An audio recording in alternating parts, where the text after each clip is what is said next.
안녕하세요. 할트앤서울 복음방송 주안의 하나 4부 시작합니다.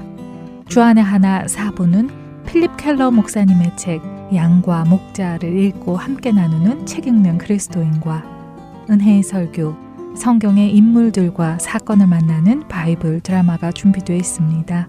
먼저 책 읽는 그리스도인으로 이어집니다.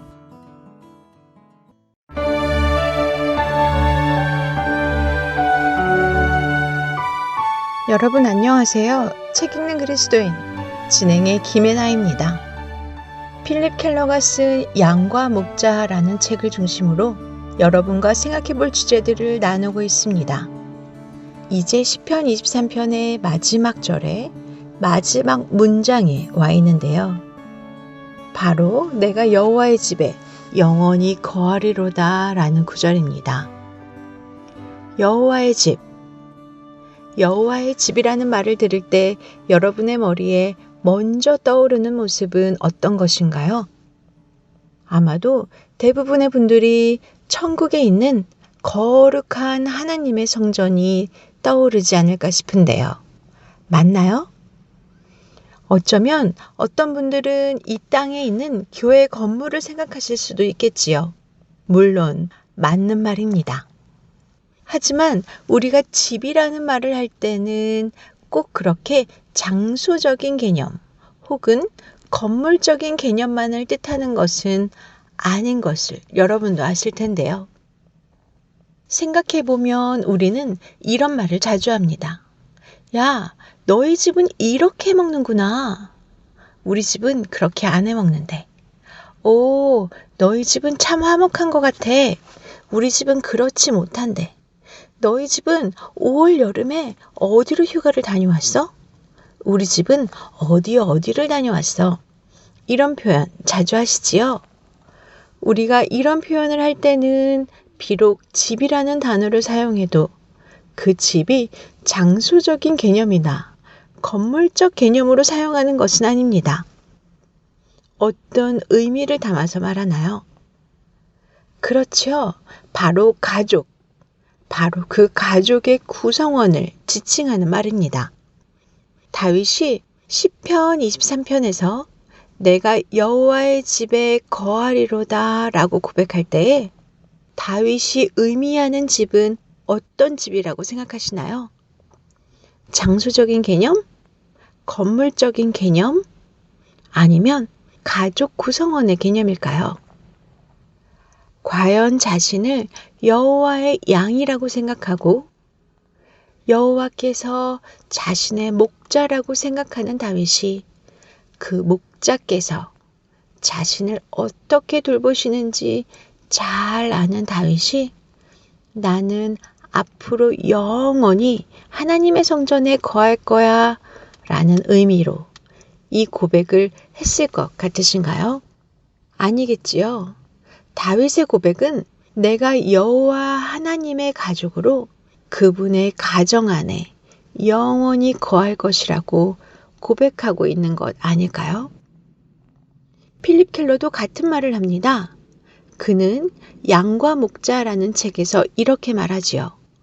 실제로 집이라는 말이 가리키는 것은 선한 목자의 가족, 식구 혹은 양떼이다. 우리의 주인공 양은 자신이 속한 이 특별한 목자의 소유된 양떼로 더불어 아주 깊이 만족을 누리고 있으므로 더 이상 바랄 것이 없다.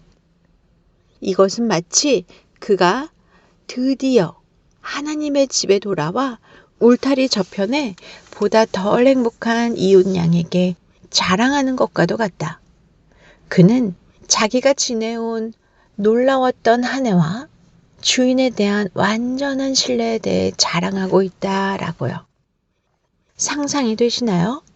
가을과 겨울을 목자의 보살핌 속에 건강하게 잘 지내고 황금 긴 봄과 여름에 산 높은 곳에 있는 풍부한 환경 속에서 모든 벌레들과 병들에게서도 지킴을 받고 풍족함을 경험한 후 이제 다시 가을과 겨울을 지내기 위해 집으로 내려온 양. 지난 한 해 동안 목자의 완벽한 보호하심과 인도하심을 경험한 그 양이 다른 목자를 주인으로 둔 양들에게 와서 자신의 목자를 자랑하는 그런 모습이 상상이 되시나요? 마치 이웃 양들에게 나는 이 목자의 가족이 된 것이 너무 행복해. 나는 결코 이분을 떠나지 않을 것이고 이분도 나를 떠나보내지 않으실 거야. 라며 자랑하는 것 같지 않으십니까? 여러분들은 어떠신가요? 여러분들과 여러분의 목자이신 예수님과의 관계는 어떠신가요? 여러분들은 여러분들을 인도해 나가시는 주님의 인도하심에 다윗처럼 만족하십니까? 어느 것 하나 부족함이 없게 늘 모든 것을 준비하시고 인도하시는 주님을 여러분의 삶 속에서 충만하게 경험하고 계시는지요? 그것을 경험하는 사람은 다윗처럼 이렇게 고백할 수 있을 것입니다. 하지만 그 경험이 없는 자들은 사실 이런 고백이 쉽게 나오지가 않습니다.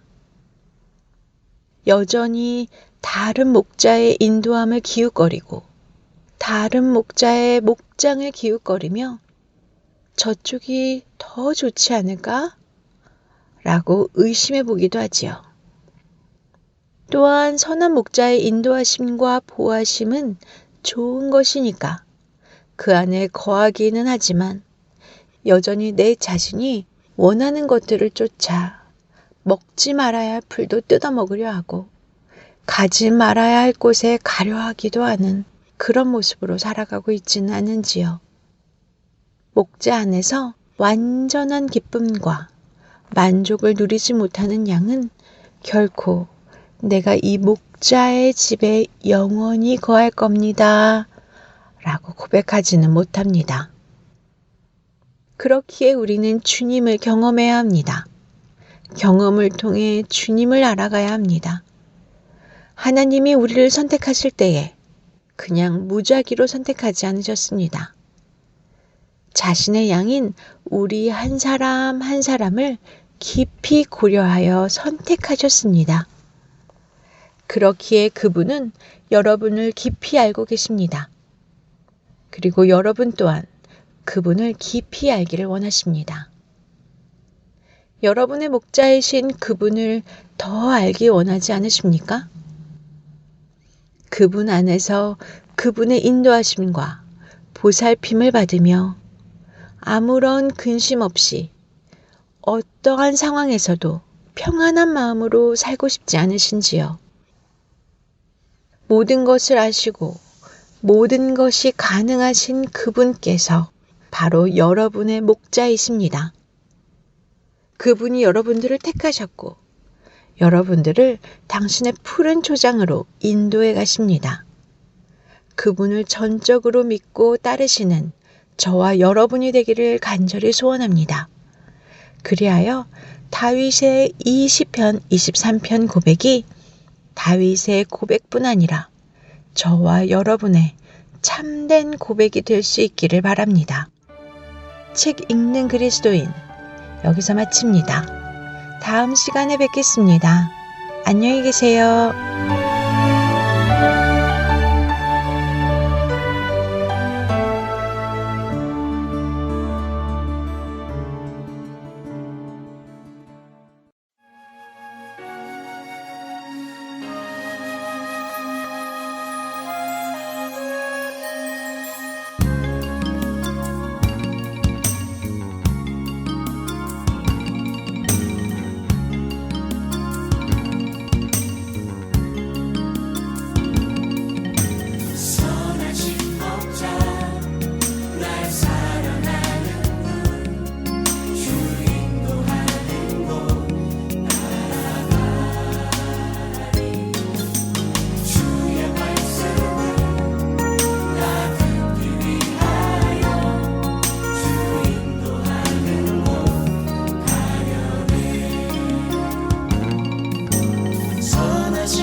선하신 목자 날 인도해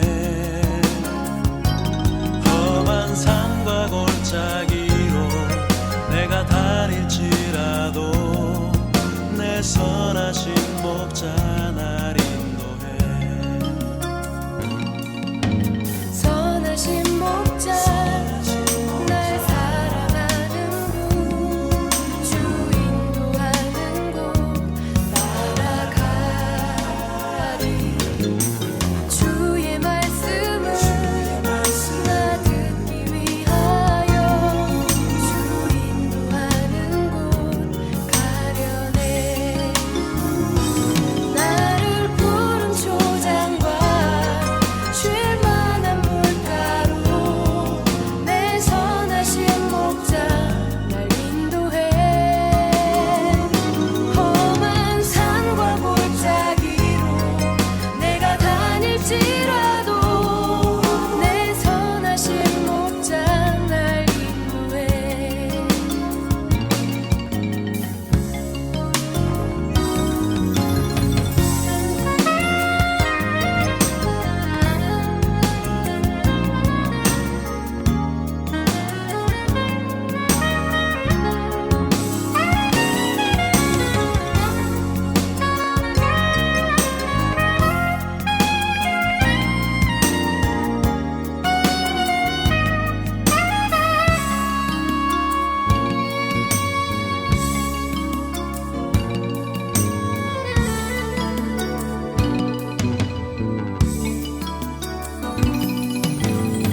선한 목자 되신 우리 주 항상 인도하시고 황초 동산 좋은 곳에서 우리 먹여주소서 오 선한 목자 구세주여 항상 인도하소서 선한 목자 구세주여 항상 인도하소서 오 선한 목자 구세주여 항상 인도하시고 선한 목자 구세주여 항상 인도하소서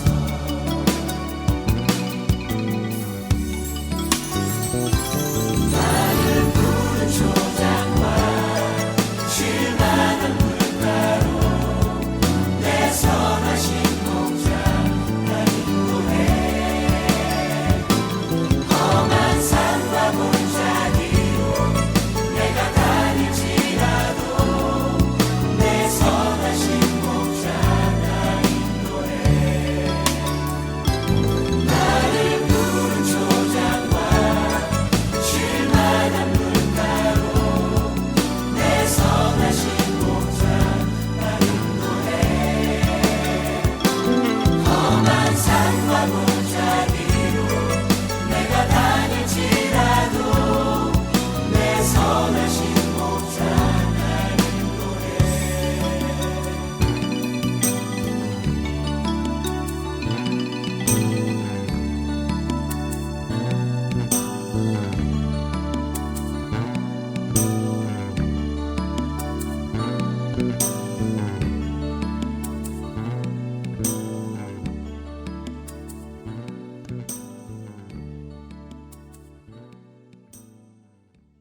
은혜의 설교로 이어집니다. 오늘은 서울 베이직교회 조정민 목사님께서 요한복음 9장 13절에서 21절을 본문으로 어떻게 믿음이 커지나 라는 제목의 말씀 전해 주십니다. 은혜의 시간 되시길 바랍니다. 요한복음은 특별히 역설로 가득하죠. 따라서 어떻게 이런 일이 하는 그런 놀랄만한 사건들이 많이 기록이 되어 있어요. 특별히 뭐 예수님의 기적만이 아니라 당연히 신앙의 정상에 있으리라고 얘기했던 니고데모 같은 사람이 예수님 말씀을 못 알아듣는다든지, 또 무슨 저런 천박한 여인에게 믿음이 있겠나 하는 그런 사마리아 여인은 예수님과 대화를 통해서 내가 메시아를 만났다 하고 달려가는 그런 모습을 보지 않습니까? 또 하나님을 누구보다도 잘 안다, 또 우리는 진리에 대해서 눈을 뜨고 있다고 하는 그런 바리새인들은 오늘 예수님께서 너희들은 제대로 보지 못하는구나 이런 말을 듣게 되고, 또 날 때부터 맹인이었던 사람은 예수님께서 육신의 눈을 뜨게 하셨을 뿐만 아니라 영의 눈까지 뜨게 하셔서 예수님이 누구신지를 고백하게 하는 이런 믿음을 보게 하신다는 것입니다. 따라서 우리가 우리의 기준이나 잣대로 저 사람은 믿음이 어떤가, 저 사람은 믿음이 뭐 좋은가 나쁜가, 이런 걸 쉽게 판단해서는 안 된다는 것을 알 수 있습니다. 따라서 오늘 이 맹인의 사건을 통해서 우리의 믿음을 한번 돌아보는 시간이 되기를 바랍니다. 13절, 14절이에요. 시작. 그들이 전에 맹인이었던 사람을 데리고 바리새인들에게 갔더라. 예수께서 진흙을 이겨 눈을 뜨게 하신 날은 안식일이라. 맹인된 사람을 고쳐놓았기 때문에 아마 뭐 이 동네 사람들이야 발칵 뒤집혔겠죠. 여러분, 날 때부터 맹인이었던 사람이 눈을 뜨는 그런 일이 어디 있겠어요? 그러니까 얼마나 이렇게 놀라운 사건이었겠습니까?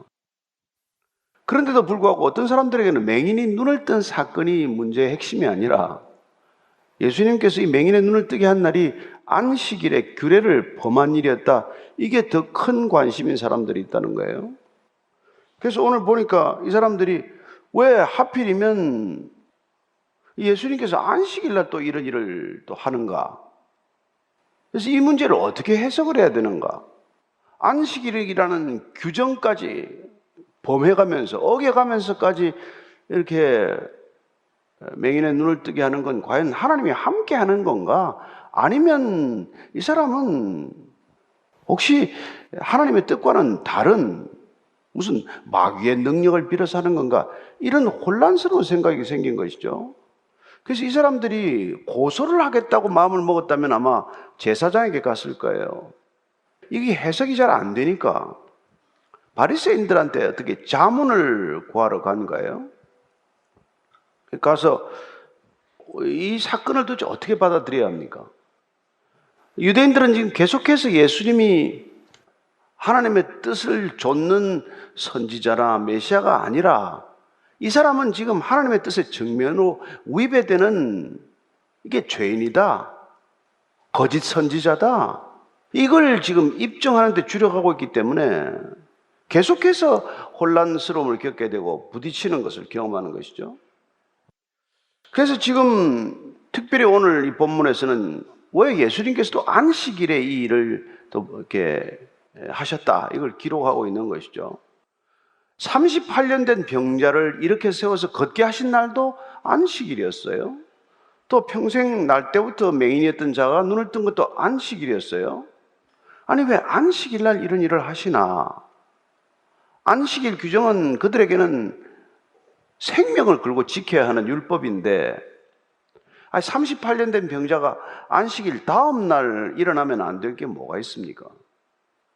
평생 맹인이었던 눈을 뜨지 못하는 사람이 2, 3일 있다가 눈을 뜨면 무슨 큰 차이가 있습니까? 근데 왜 그러셨냐는 것이죠. 그렇습니다. 참된 안식이란 어떤 것인지를 보여주시고 또 메시아란 그렇게 안식을 잃어버린 인간에게 진정한 안식을 선물하는 그런 소명을 가지고 이 땅에 왔다는 것을 무시하는 자들에게는 예수님이 무슨 일을 하건 그게 관심이 없는 것이죠. 그냥 오직 이분이 율법을 우리처럼 제대로 지키나 못 지키나 이것만이 관심이라는 것이죠. 그래서 5절, 6절, 16절, 7절입니다. 시작. 그러므로 바리새인들도 그가 어떻게 보게 되었는지를 물으니 이르되 그 사람이 진흙을 내 눈에 바르며 내가 씻고 보나이다 하니 바리새인 중에 어떤 사람은 말하되 이 사람이 안식일을 지키지 아니하니 하나님께로부터 온 자가 아니라 하며, 어떤 사람은 말하되 죄인으로서 어떻게 이러한 표적을 행하겠느냐 하여 그들 중에 분쟁이 있었더니, 이에 맹인되었던 자에게 다시 묻되 그 사람이 내 눈을 뜨게 하였으니 너는 그를 어떠한 사람이라 하느냐? 대답하되 선지자이니이다. 지금 자기들끼리도 논쟁이 이제 생긴 거죠. 이 사건을 목격한 사람들이 바리새인한테 와서 이걸 어떻게 해석해야 합니까? 이게 하나님의 일입니까? 아니면 하나님의 뜻과는 상관없는 일입니까? 이 자문과 해석을 구했는데, 정작 이 사건을 보게 된 바리새인들조차도 이제 의견이 둘로 나뉘었단 말이에요. 안식일을 범하고 무슨 일을 하건 그건 하나님의 일이 될 수 없지. 그렇게 주장하는 또 한 목소리가 있는가 하면은, 어떻게 날 때부터 맹인된 사람이 눈을 뜨는 게 하나님의 뜻과 어긋나는 사람이 그런 일을 행할 수 있느냐 하는 반론이 제기됨으로써 이렇게 바리새인들조차도 의견이 나뉘게 되었다, 이 얘기를 적고 있는 것이죠.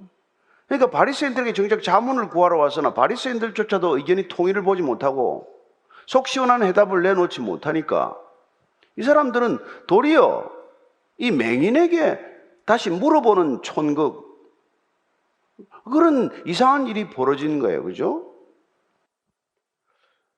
사실 이 맹인이 눈을 뜬다, 이건 구약에 명시되었던 앞으로 오실 메시아의 사인이었다는 것을 알 수 있습니다. 특별히 이사야서 35장 5절 6절 같은 경우는 맹인이 눈을 뜨게 된다, 못 듣는 자가 듣게 된다, 이게 오실 메시아의 표징처럼 기록해 둔 것이죠. 그래서 예수님께서도 이 메시아 논쟁에 이 이사야서 말씀을 인용하는 것을 보게 됩니다.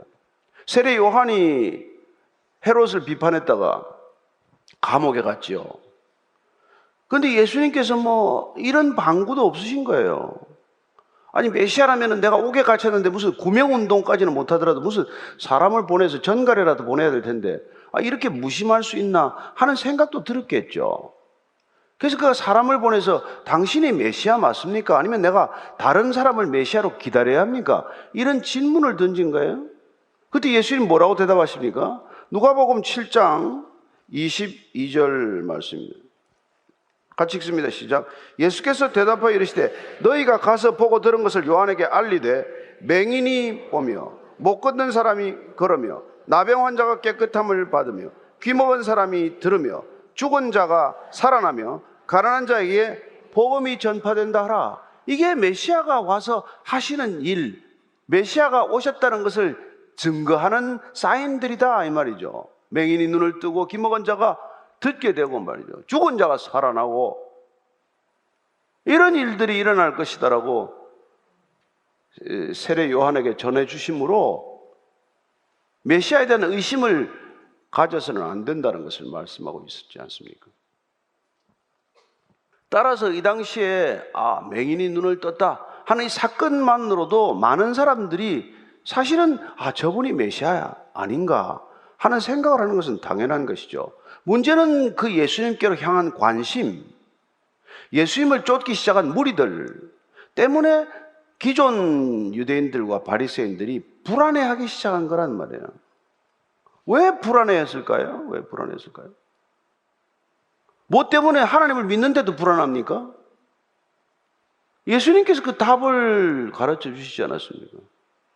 정말 너희들 신앙의 기초가 하나님이냐? 여러분, 신앙이란 우리가 안전하다고 생각하는 안전의 기초가 내가 가진 것이나 내가 맺고 있는 관계나 내 능력이나 이런 것들이 아니라 하나님께로 그 모든 안전의 기초를 옮기는 것을 신앙이라고 하는 것이죠. 따라서 우리가 신앙의 길을 간다는 것은 더 이상 나에게 소유된 것, 내가 가지고 있는 힘과 능력, 그걸 내 안전의 기초로 삼지 않는단 말이죠. 그게 내가 있으나 없으나 그게 나를 더 안전하게 하거나 불안하게 할 이유가 없죠. 그러니까 하나님을 기초로 삼았다면 예수님께로 사람이 몰려가거나 예수님이 기적을 베풀어서 그게 메시아라고 사람들이 이런저런 말을 하고 다니거나 그게 하나도 나에게 시기심을 불러일으키거나 특별히 내가 불안해하거나 할 이유가 없는데 유대인들, 특별히 예수님에게 적대적인 유대인들이나 바리새인들은 본인들의 안전의 기초가 흔들린다고 생각을 한 거란 말이에요. 왜 여기 와야 될 사람들이 자꾸 예수님한테 가지? 뭐 마찬가지겠죠. 저와 여러분들도. 아무리 교회 다녀도 마음이 편치 않은 사람, 아무리 성경을 읽어도 마음이 불안한 사람, 왜 그렇습니까? 아무리 하나님의 이름을 부르고 예수님의 이름으로 기도해도 여전히 내가 안전하다고 생각하는 삶의 기초는 나 자신에게 있기 때문에 그런 거란 말이에요. 그러니 바리새인들이라는 남의 얘기가 아니라 오늘날도 신앙이 좋다는 사람, 오래 교회 다니는 사람, 갈수록 신앙에 연륜이 깊다고 생각하는 사람들이 살아가는 삶의 방식과 큰 차이가 없다는 것입니다. 점점 오래되면 신앙이 좋아져야 될 터인데 점점 신앙이 오래되었음에도 불구하고 여전히 내가 내 안전의 기초로 삼고 내가 내 삶에 가치 있다고 생각하는 것들은 전부 세상적 기준과 겹쳐 있기 때문에 여전히 불안한 것이죠. 여전히 뭐 기쁨이 없는 것이죠. 이 사람들하고 하나도 다를 바가 없는 거죠. 그래서 뭐 바리새인들에 관한 얘기나 이런 유대인들에 관한 얘기는 오늘날 저와 여러분들에 관한 얘기예요. 남의 얘기가 아닙니다. 이 사람들은 처음에는 정말 열성적인 신앙의 대명사였어요. 바리새인들 딱 하면 정말 신앙의 표상들이었어요. 그러나 왠지 점점 시간이 지나면서 그들의 열성적인 신앙은 오히려 괴물과도 같은 신앙의 대명사로 변질되고 말았단 말이에요.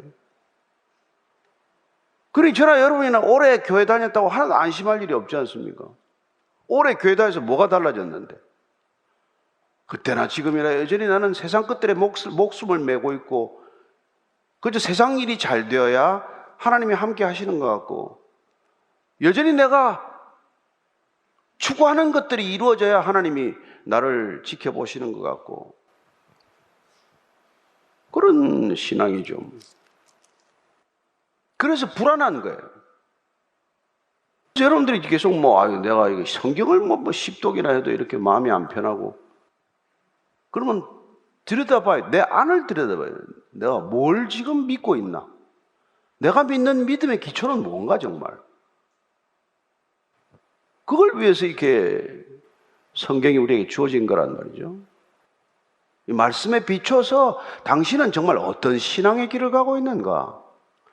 끊임없이 우리에게 묻는 건 이거란 말이죠. 그래서 그들은 오히려 지금 맹인한테 물어보는 형국이 되고 말하죠. 야, 네가 눈을 떴다는데 그 눈 뜨게 한 사람이 내가 보기엔 누구냐? 아니 이 사람은 딱 한마디로 선지자입니다. 본인이 경험한 자신의 눈을 뜨게 한 사람은 선지자입니다. 이렇게 대답을 해요. 어떻게 해야 눈을 뜬지 다 가르쳐 줬으니까. 그래서 유대인들이 그가 맹인으로 있다가 보게 된 것을 믿지 아니하고 그 부모를 불러 묻되 이는 너희 말에 맹인으로 낳았다 하는 너희 아들이냐? 그러면 지금은 어떻게 해서 보느냐? 그 부모가 대답하여 이르되 이 사람이 우리 아들인 것과 맹인으로 난 것을 아나이다. 그러나 지금 어떻게 해서 보는지 또는 그 눈을 뜨게 하였는지 우리는 알지 못하나이다. 그에게 물어보소서. 그가 장성하였으니 자기 일을 말하리이다. 그들은 듣고 싶은 대답을 들을 때까지 물을 거예요. 선지자입니다. 이건 안 듣고 싶었던 대답이란 말이에요. 어쩌면 지금 여러분들이 언론하고 인터뷰할 때도 조심해야 돼요. 기사 다 써놓고 올걸요? 와서 자기가 원하는 답을 얻을 때까지 계속 물을걸요? 그 답이 안 나오면은 자기 멋대로 해석해서 기사를 쓸 거예요. 이 사람들은 지금 본인들이 가지고 있는 선입견, 편견에 맞는 답이 나올 때까지 계속 물어볼 사람들이에요. 그래서 그들의 논쟁은 끝이 나지 않는 것이죠. 내가 원하는 답을 얻을 때까지 물어보는 겁니다. 심지어 때로 기도도 내가 원하는 것을 주님께서 줄 때까지 기도하는 사람이 많죠. 하나님 그거 주면 안 되는데, 그거 주면 내 인생에 하나도 멀리 보면 좋을 게 없는데, 그거 내놓으라고 끝까지 때를 쓰고 기도할 때도 있잖아요. 바리새인들은 지금 예수가 메시아에서는 안 된다, 갈릴리 출신이 메시아일 리도 없고 특별히 이 사람은 메시아에서는 안 된다라고 하는 고정관념, 이미 틀에 박힌 그 생각을 가지고 그 생각을 입증하는 것이 목적이란 말이에요. 그래서 뭐 맹인이 눈을 뜨건 말건 그게 관심이 있는 게 아니란 말이죠. 어떻게 하면은 예수가 메시아가 아닌가, 거짓 메시아인가, 사람들을 이렇게 혹세무민하는 그런 자에 불과한가, 이걸 입증하는 게 목적이기 때문에 그들이 원하는 답을 얻기 위해서 눈 뜬 사람 너 잠깐 비켜라. 너 원래 눈 뜨지 않았었니 혹시? 너 눈 뜬 거 맞아 지금? 부모를 한번 불러봐. 부모를 불러서 물어보니까 부모가 너무 기가 차죠. 바리새인들은 예수님이 혹시 메시아일지도 모른다는 그런 불안과 두려움이 있는 사람들이고, 아니 아들이 눈을 뜬 걸 가지고 서서히 시퍼렇게 저렇게 막 정색을 하고 달려드는 또 바리새인들이 두려운 이 맹인의 부모는 대화가 안 되죠. 해봐야 아무 소득이 없는 거죠. 그러니까 네 아들 맞냐? 맞습니다. 어떻게 보게 됐냐? 글쎄 눈을 뜨긴 떴는데 본인한테 한 번 더 물어보시죠. 아이들이 장성했는데, 여기서 장성했다고 하는 것은 나이 30이 넘었다는 뜻이에요. 되게 이 표현은 30이 넘으면 법적 책임을 지는 것이고, 혼자 본인 일상에 대해서 모든 것을 책임지는 나이가 되었으니 자기가 책임 있게 말하겠죠. 그래서 뭐 우리가 어떻게 눈을 떴는지 사실 잘 모르겠습니다. 왜 모르겠어요? 아들이 평생 눈을 못 뜨다가 눈을 떴는데 집에서 다 얘기 들었겠죠. 어떻게 떴는지, 누가 뜨게 했는지 얼마나 기뻤겠어요. 그런데 정작 바리새인들 앞에서는 두려워서 사실대로 말 못하는 거죠. 그만큼 위세가 등등하고 협박적이었겠죠. 그런데 왜 그랬는지 이유를 이렇게 밝히고 있습니다. 22절 23절입니다. 시작. 그 부모가 이렇게 말한 것은 이미 유대인들이 누구든지 예수를 그리스도로 시인하는 자는 출교하기로 결의하였으므로 그들을 무서워함이라. 이러므로 그 부모가 말하기를 그가 장성하였으니 그게 물어보소서 했더라. 왜 이걸 책임을 미뤘는가 하니까, 이미 유대인들이 예수가 그리스도다, 예수가 메시아다라는 것을 시인하고 인정하게 되면 그를 유대교에서 출교하기로 결정한 걸 부모가 알았단 말이에요. 그러니 대답을 못한다, 이런 얘기를 지금 설명해 놓고 있는 것이죠. 출교라는 것은 그 당시에 시나고그, 회당 출입을 금하는 거예요. 그러나 그것만이 아니어서 실제로는 회당 출입만 금지되는 것이 아니라 그는 더 이상 유대 사회, 유대 공동체에서 완전히 축출되게 되는 것을 뜻합니다. 그래서 출교 조치를 당한 사람하고는 교제를 하거나 상거래를 하거나 어떤 것도 그와 관계를 맺지 못하게 했어요. 그래서 여러분, 관계가 전부인 당시 그 사회에서 출교를 당한다는 것은 사형 선고나 마찬가지죠.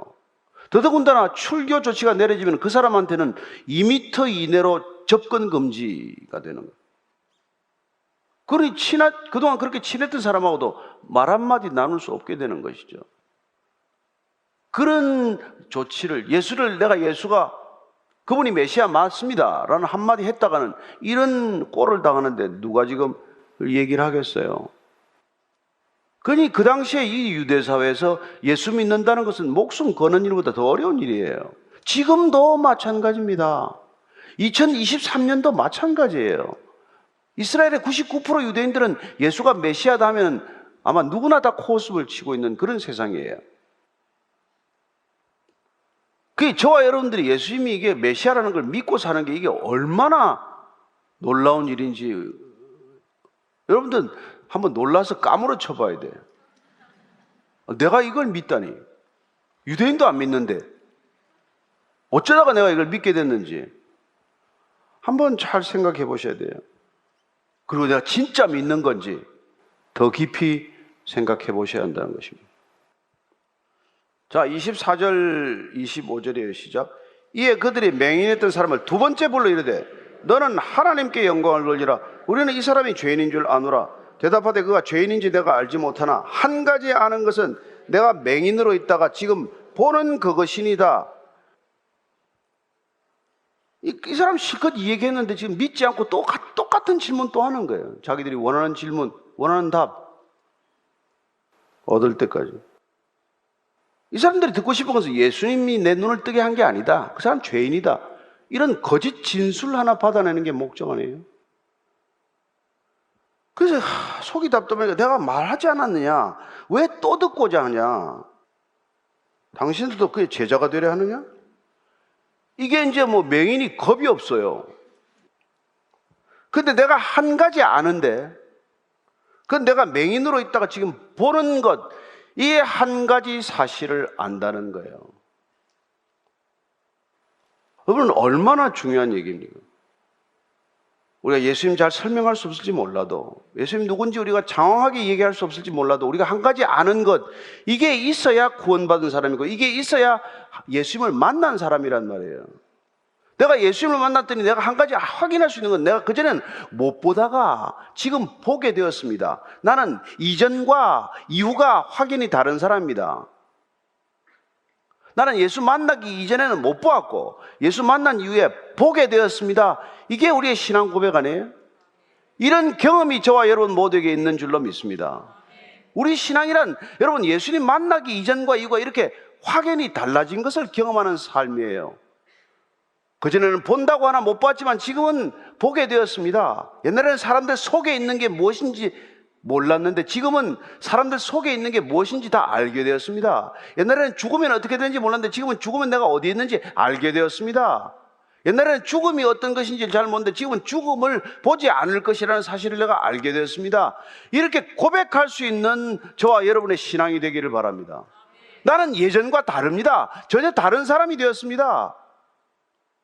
한 가지 내가 아는 것은 달라졌다는 것, 누구도 나를 변화시킬 수 없었지만 예수님이 오셔서 나를 통째로 바꾸어 놓았다는 것, 이 한 가지 사실을 고백할 수 있다면 저와 여러분들은 그리스도인이다, 이렇게 말씀하실 수 있는 것이죠. 그랬더니 이 사람들이 이제 더 이상 말이 안 통하는구만. 그래서 그들이 욕하여 이르되 너는 그의 제자이나 우리는 모세의 제자라. 하나님이 모세에게는 말씀하신 줄 우리가 알거니와 이 사람은 어디서 왔는지 알지 못하노라. 그 사람이 대답하여 이르되 이상하다. 이 사람이 내 눈을 뜨게 하였을 때 당신들 그가 어디서 왔는지 알지 못하는도다. 하나님이 죄인의 말을 듣지 아니하시고 경건하여 그의 뜻대로 행하는 자의 말은 들으시는 줄을 우리가 아나이다. 창세 이후로 맹인으로 난 자의 눈을 뜨게 하였다 함을 듣지 못하였으니 이 사람이 하나님께로부터 오지 아니하였으면 아무 일도 할 수 없으리이다. 이제 막 이 맹인에게 욕을 해대는 거예요. 여러분, 아무리 점잖은 사람들도 더 이상 출구가 없으면 욕을 해댄단 말이에요. 미천 다 드러난 거죠. 뭐 욕이 시작하기 때문에는 더 이상 감출 수 없을 때 본색이 드러나는 게 욕하는 거 아닙니까? 그렇게 점잖게 뭐 이렇게 옷을 입고 있다가 주절주절 욕을 하기 시작하는 거죠. 그랬더니 이 사람이 말이죠, 왜 그 사람이 어디서 왔는지 모르지? 당신들은? 왜 예수님이 어디서 왔는지 모른다는 게 말이 됩니까? 이상하지 않습니까? 이제 이렇게 설득을 하는 거예요. 오히려 가르치는 거예요. 어쩌면 꾸짖는 거나 마찬가지입니다. 창세 이전에 맹인의 눈을 누가 뜨게 했냐? 날 때부터 못 보는 사람을 누가 보게 했냐? 그 사람이 하나님의 사람이 아니라면 어떻게 이런 일이 있을 수 있느냐? 근데 그걸 왜 이상하게 여기느냐? 이렇게 얘기하는 것이죠. 그래서 이런 일들을 지금 눈앞에 펼쳐서 보여듯이 얘기를 해주는 거예요. 왜? 모르느냐 당신들? 당신들 모르는 게 오히려 이상하네. 이런 일을 하는 거죠. 그래서 하나님께로부터 오지 않았다면 아무 일도 하지 못했을 것이다. 그러니 이 사람이 하나님께로 온 게 분명하지 않냐? 그 얘기를 해주고 있는 것이죠. 그 바리새인들이 앉아서 지금 설교 듣고 있는 겁니다. 여러분, 신앙은 이런 담대함을 저와 여러분에게 주는 줄로 믿습니다.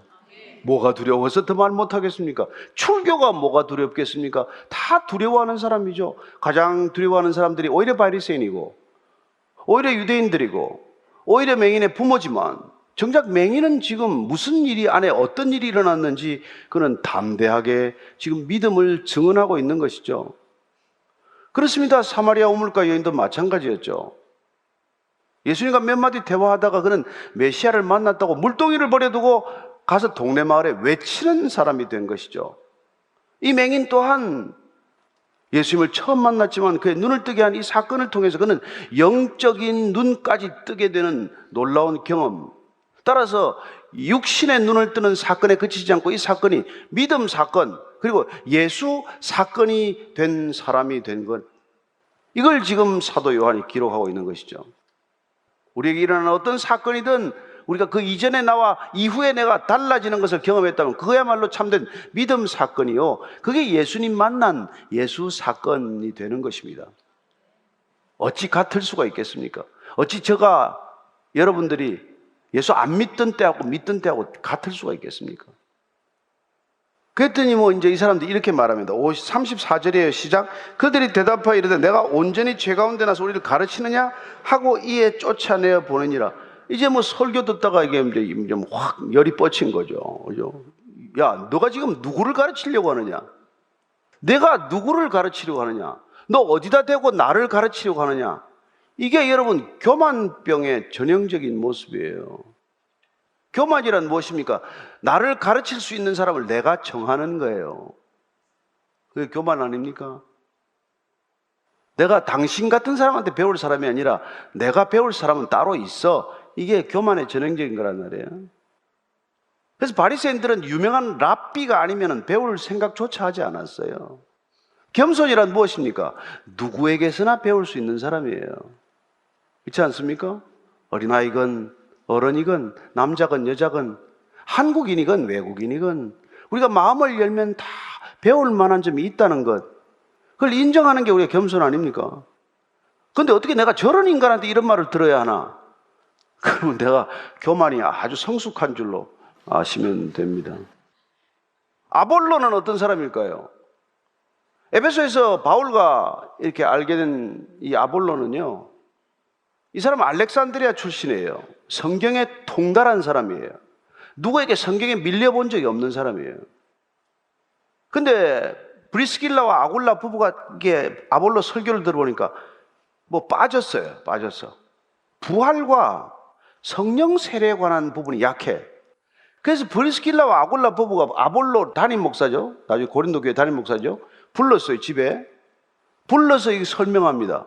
여러분, 누가 듣고 있겠어요? 제가 여러분 집에 신방 갔는데 나보고 지금 부활을 가르치고 무슨 십자가 사건을 가르치면 제가 왜 이러십니까? 왜 저를 오라고 하셨습니까? 이러지 않겠어요. 아볼로는 듣습니다. 그리고 그는 탁월한 전도자가 됩니다. 복음 전도자로 변신하는 것이죠. 그는 평생 바울을 시기한 흔적이 없습니다. 물론 고린도 교인들이 문제를 일으켜서 바울파, 아볼로파를 만들었지만 그는 아볼로가 평생 사역하면서 문제를 일으키지 않았어요.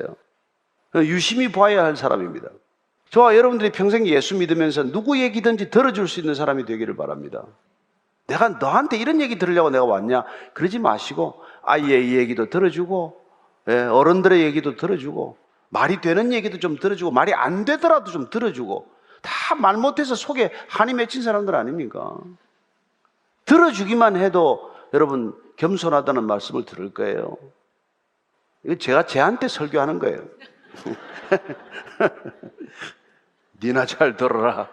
그렇게 남을 오면 자꾸 가르치려고 한단 말이에요. 그래서 오래된 성도들의 특징이 뭐예요? 새신자들 자꾸 가르치려고 하는 거예요. 이거 자꾸 사람들 어렵게 만드는 거거든요. 여기 혹시 섬김이 분들 잘 들으십시오. 가르치려고 하지 마세요. 내가 안 가르치고 예수님께 직접 맡겨드리는 것, 성령님께 직접 맡겨드리는 것, 우리가 그렇게 기도하는 것, 그게 섬기는 방법이에요. 섬김이 말이 많으면은 주여 기도 많이 해주십시오. 교만병이 지금 깊어지고 있는 중이에요. 교만병이. 자, 36절 이하로 읽습니다. 시작. 예수께서 그들이 그 사람을 쫓아냈다는 말을 들으셨더니 그를 만나서 이르되 내가 인자를 믿느냐?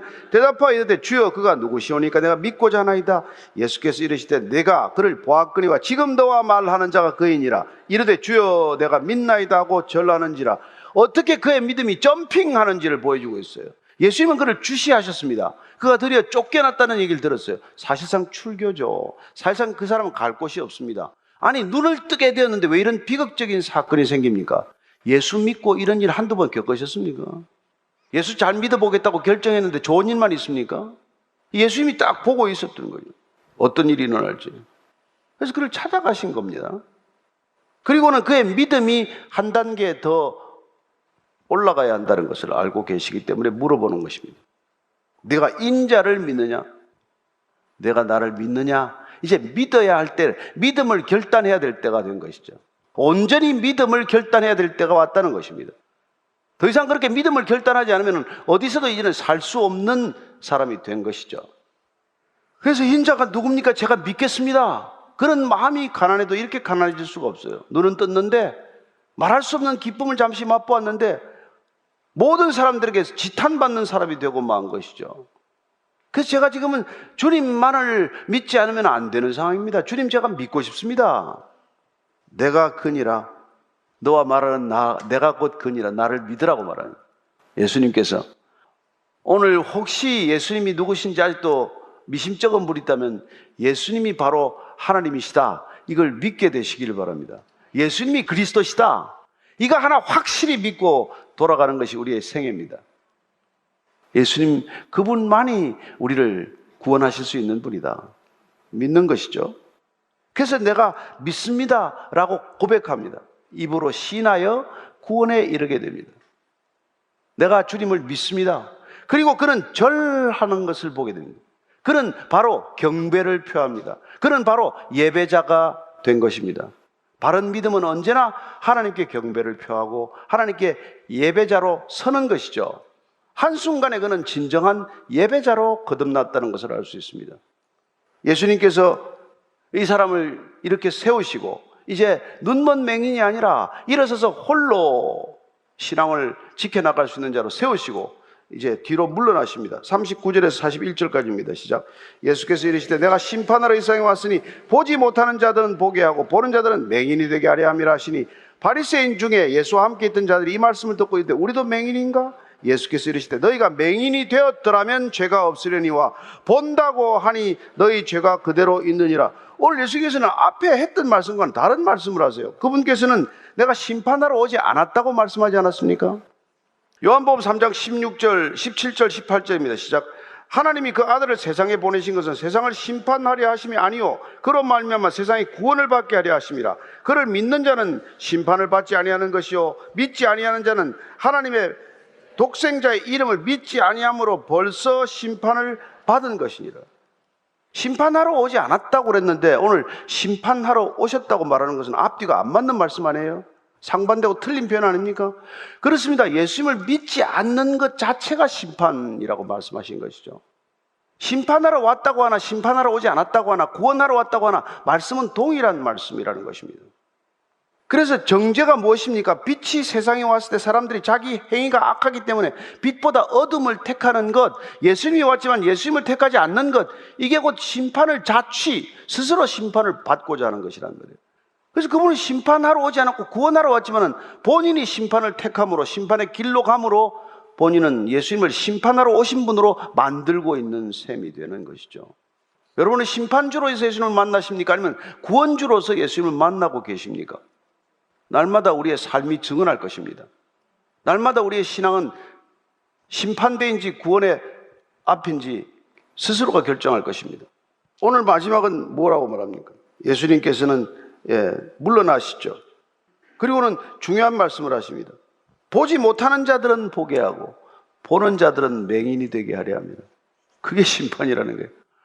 빛보다 어둠을 사랑하는 것, 빛이 왔을 때 어둠을 택하는 것, 예수님을 믿는다고 하면서도 여전히 어둠 속으로 달려가는 것, 예수님을 팔아버리고 어둠 속으로 뛰쳐나간 가롯 유다처럼 예수님을 눈앞에 두고도 세상을 택하는 것, 이런 게 스스로 심판을 자체하는 것이죠. 그들은 본다고 하나 보지 못하는 길을 가는 자들이요 맹인이었지만 예수님을 보게 되는 자들은 진실로 구원에 이르는 자가 된 것이죠.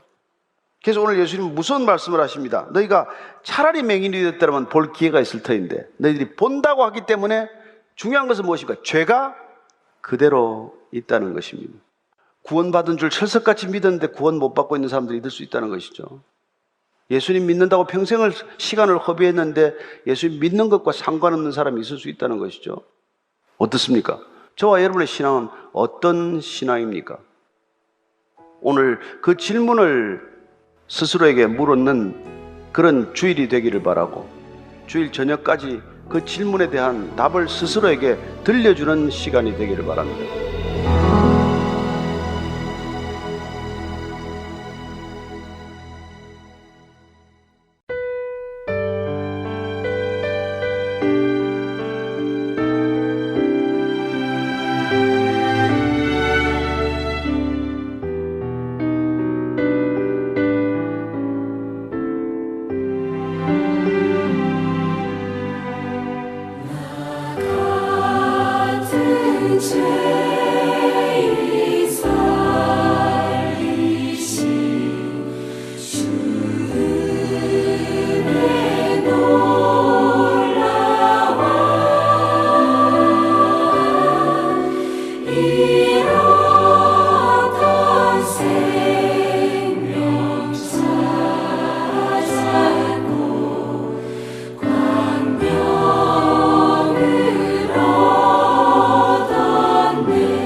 할트앤서울 복음방송의 사역은 청취자 여러분의 소중한 후원에 힘입어 이루어져 가고 있습니다.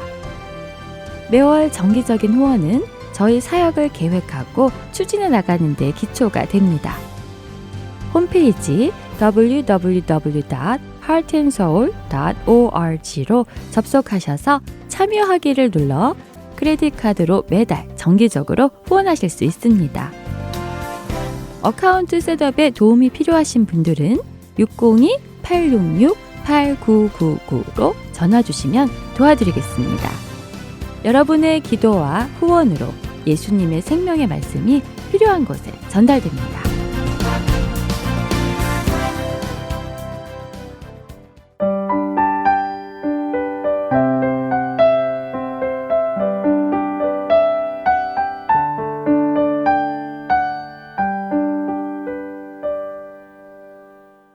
성경 속의 인물들과 사건을 만나는 바이블 드라마로 이어집니다.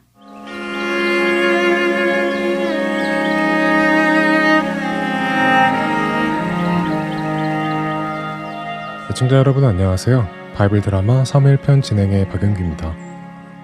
죽은 사울 왕을 대신하여 왕이 된 사울의 아들 이스보셋. 하지만 이스보셋은 제대로 나라를 다스리지 못했습니다. 그런 상황 속에서 사울 왕의 군대 장관이었던 아브넬 장군은 이스보셋 뒤에서 세력을 구축합니다. 무언가 낌새가 이상한 것을 느낀 이스보셋은 아브넬을 불러서 이야기합니다. 아브넬 장군, 내 요즘 이상한 소문이 귀에 들립니다. 이상한 소문이라니요? 무슨 소문입니까? 내가 듣자 하니 아브넬 장군이 죽은 우리 아버지 사울 왕의 첩 리스바와 간통을 했다는 이야기가 있던데 그것이 사실이요? 내 아버지의 첩과 간통이라도 하면 당신이 왕이 될 것이라 생각하는 것이요. 뭐요? 이스보셋, 왕이라고 나한테 이런 모욕적인 말을 해도 된다고 생각하오. 당신 눈에는 내가 개로 보이요. 내가 그동안 당신의 아버지 사울왕과 그 집안의 충성을 다하여 섬겨왔는데 나에게 여자 문제로 책을 잡으려는 거요. 지금 당신의 나라가 다윗 왕에게 넘어가지 않고 당신이 이렇게 왕의 자리에 앉아있는 것이 누구 덕인지 모르고 그딴 소리를 짓거리는 거요. 아니, 아브넬 장군, 너무 그렇게 화를 내지 마시고 내가 그런 소문을 들었다고 지금 말하는 건 아닙니까? 그래서 그게 정말이냐고 묻고 싶어서 그런 거지요. 필요 없어. 당신이 나를 믿지 못하고 내가 당신의 자리에 탐하는 자로 생각하니 내가 더 이상 이 집안에 충성할 이유를 모르겠어. 어차피 하나님께서 이미 이 이스라엘을 다윗에게 주시겠다고 오래전에 맹세하셨으니 나는 이제부터 하나님께서 맹세하신 그 일을 이루시도록 일하겠소. 그리하시오. 아브넬 장군의 말에 이스보셋은 두려워서 아무 말도 하지 못하고 떨기만 했습니다. 아브넬 장군은 자신이 말한 대로 정말 이스라엘의 왕권을 다윗에게 돌아가도록 준비를 시작했습니다. 그래서 전령을 보내서 다윗에게 언약을 맺자고 합니다. 다윗 왕 계십니까? 아브넬 장군으로부터 전가를 가지고 왔습니다. 아브넬 장군? 그래, 무슨 일이냐? 아브넬 장군께서 이렇게 말씀하셨습니다. 지금 이스라엘의 실세는 아브넬 장군이시고 아브넬 장군이 다스리고 계시니 다윗 왕께서 아브넬 장군과 평화 언약을 맺어만 주시면 이스라엘 나머지 10지파가 모두 다윗 왕의 권세 아래에 들어가도록 힘쓰시겠다고 하셨습니다. 그래? 그거 듣던 중 반가운 소리구나. 하나님께서 주신 이 나라를 어떻게 피 흘리지 않고 하나가 되게 할 수 있는가 고민 중이었는데 아브넬 장군이 먼저 이렇게 좋은 방법을 알려주시는구나. 그래, 가서 전해드려라. 내가 당연히 아브넬 장군을 귀히 모시고 평화를 맺겠다고 말이다. 그러나 한 가지 부탁할 일이 있으니 아브넬 장군이 나와 언약을 맺으러 오실 때 나의 아내 사울 왕의 딸 미갈 공주를 꼭 데리고 오라고 전해드려라. 네, 알겠습니다. 아브넬이 보낸 전령은 다윗의 답을 가지고 아브넬에게 돌아갔고 다윗은 이스보셋 왕에게 전령을 보냅니다. 너는 지금부터 이스보셋에게 가서 내가 하는 말을 전하도록 해라. 그의 누이 미갈은 합법적인 나의 아내이니 다시 나에게 돌려보내도록 하라고 전해라. 내가 예전에 블레셋 사람 100명을 죽이고 그들의 포피를 베어 사울 왕에게 드리고 얻은 나의 아내라고 전해라. 전령은 다윗을 대신하여 이스보셋에게 가서 그 뜻을 전했습니다. 다윗의 전가를 받은 이스보셋은 급히 미갈을 찾았지요. 그런데 미갈은 이미 다른 남자 발디엘이라는 사람에게 시집을 간 상태였습니다. 이스보셋은 아브넬 장군에게 부탁하여 가서 미갈을 데려와 달라고 했고 아브넬 장군은 발디엘로부터 미갈을 뺏어옵니다. 그리고 아브넬 장군은 이스라엘 각 지파의 장로들을 불러 모읍니다. 아브넬 장군, 무슨 일이십니까? 왜 저희를 불러 모으셨는지요? 이스라엘의 장로님들, 어서 오십시오. 장로님들도 잘 아시듯 사울 왕은 돌아가셨고 유다 지파에서는 다윗을 왕으로 세웠소. 그러나 이미 오래전부터 장로님들도 다윗을 왕으로 모시고 싶어 하지 않았소. 그러니 장로님들이 원하시는 대로 이제 다윗 왕을 유다의 왕뿐이 아니라 우리 이스라엘 모두의 왕이 되시도록 합시다. 사실 이것은 저의 생각이 아니라 여호와 하나님께서 이미 그렇게 하시겠다고 오래전에 하신 말씀이 아닙니까? 아, 네.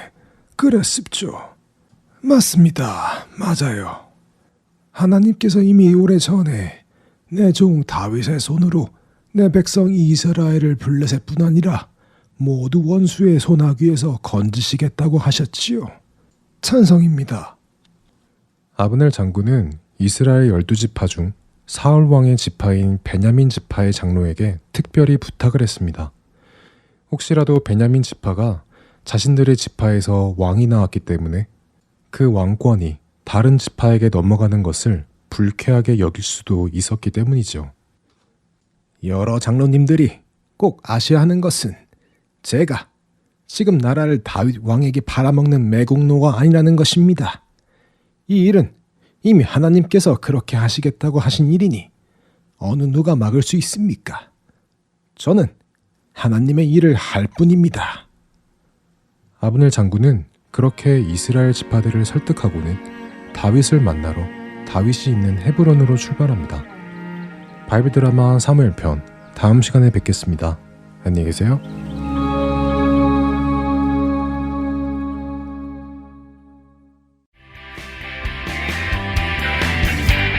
내 영혼 소생시키시고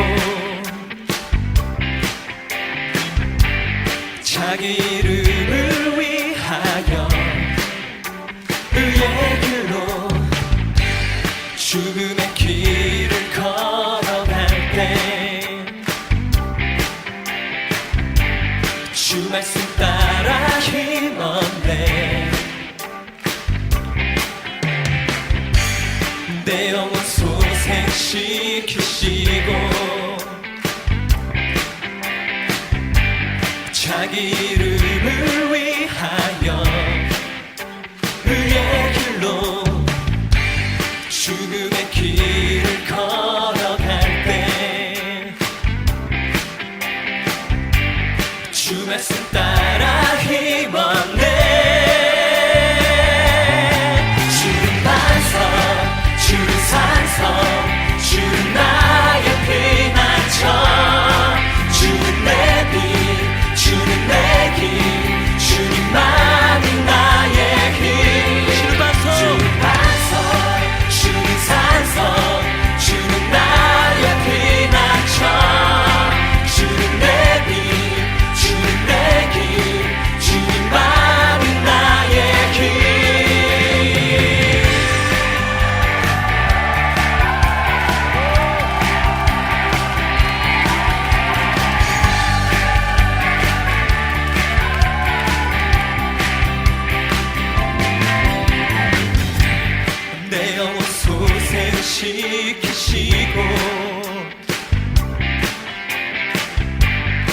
자기 이름을 위하여 의의 길로 죽음의 길을 걸어갈 때 주 말씀 따라 힘원대 내 영혼을 소생시키시고 내 영혼 소생시키시고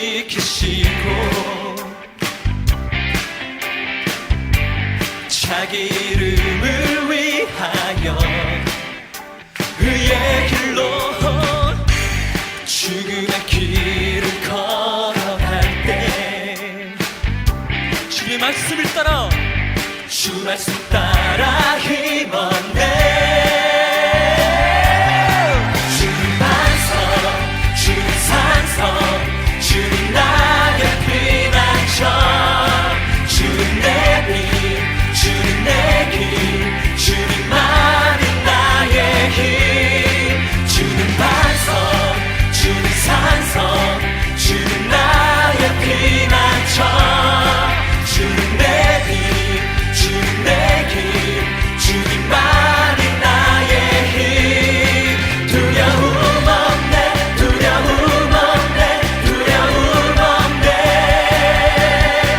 두려움 없네 두려움 없네 두려움 없네 두려움 없네 두려움 없네 두려움 없네 두려움 없네 두려움 없네 두려움 없네 두려움 없네